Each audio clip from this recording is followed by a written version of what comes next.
All right, accessory organs of the digestive system. So we've got a couple organs in the abdominopelvic cavity that help out with the digestive processes, even though they're not the esophagus, stomach, small intestine, or large intestine. And those three main organs are the liver, the pancreas, and the gallbladder. Okay, so let's start with the liver here. The liver, as we know, is located in the right upper quadrant of the abdominopelvic cavity or the peritoneal cavity. And it's very important because it actually gets first dibs on all the material that has been digested by the stomach and small intestine and has been absorbed into the bloodstream. So think about it. All the nutrients that you eat, all the food that you eat gets mechanically and chemically digested. So it gets broken down, right? And gets absorbed into the bloodstream to be transported throughout the body so the rest of the cells in our body are able to use those nutrients. But the liver gets first dibs. We call that the hepatic portal circulation. Because the liver is such an important organ, it literally gets first dibs on all those nutrients before those nutrients even in the bloodstream go to the heart to get pumped everywhere else. All right. So one of the things that the liver does is it makes a bunch of enzymes. It makes a bunch of proteins that facilitate or that speed up chemical reactions. Because remember, that's what enzymes are. Enzymes ending in ASE typically. So the liver processes toxins and nutrients. So it breaks down a lot of toxins. And in addition, it produces the substance called bile. And bile, we'll learn next, is stored in the gallbladder. And the job of the bile is to break down or emulsify fats and so oils and fats, lipids, in the small intestine. Okay. So here is the pancreas, and it's our second major accessory organ out of three, and it's located behind the stomach. So it's this little guy here,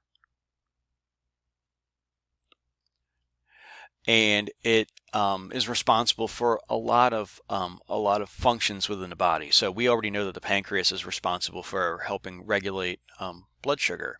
So it has chemoreceptors that sense blood sugar, and it also is the integration center for blood sugar regulation in the body, and it produces insulin when our blood sugar is too high and glucagon when our blood sugar is too low. Well, in addition, as far as the digestive system goes, it produces what's called pancreatic juice. Now, pancreatic juice contains several enzymes that, break down substances in the body, and we'll get to those enzymes in the next video. As well as it produces a substance called bicarbonate. This is very important because the chyme that comes from the stomach is very acidic, along a pH of 2 or so, okay? And our small intestine cannot handle that amount of acid without damaging it. So the pancreas produces bicarb, and bicarb neutralizes the chyme and brings the pH a lot higher to neutralize it. Okay, and if we take a look right here, we can see that the pancreatic duct joins up with a duct from the gallbladder that we'll look at in a minute here, and it actually forms what's called the common bile duct. Joins up with a common bile duct, rather, and dumps right here into the small intestine. This is the duodenum. Remember, the stomach is tucked up here. So here's the duodenum, the first section of the small intestine, and we dump bicarbonate into the small intestine right there. There's a little sphincter. You can't see it on the slide. It's a ring of muscles. It's called the sphincter of Oddi.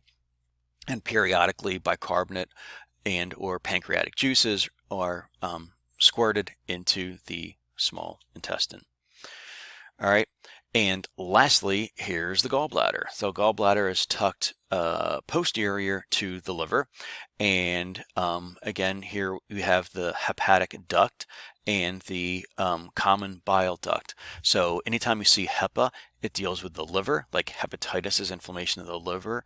Hepatomegaly, large liver. Mega is large. Okay, so the gallbladder stores the bile that the liver has produced, And periodically, when it receives efferent motor impulses, it then will contract. The gallbladder will contract and squirt out small amounts of bile into the common bile duct, which gets dumped into the small intestine.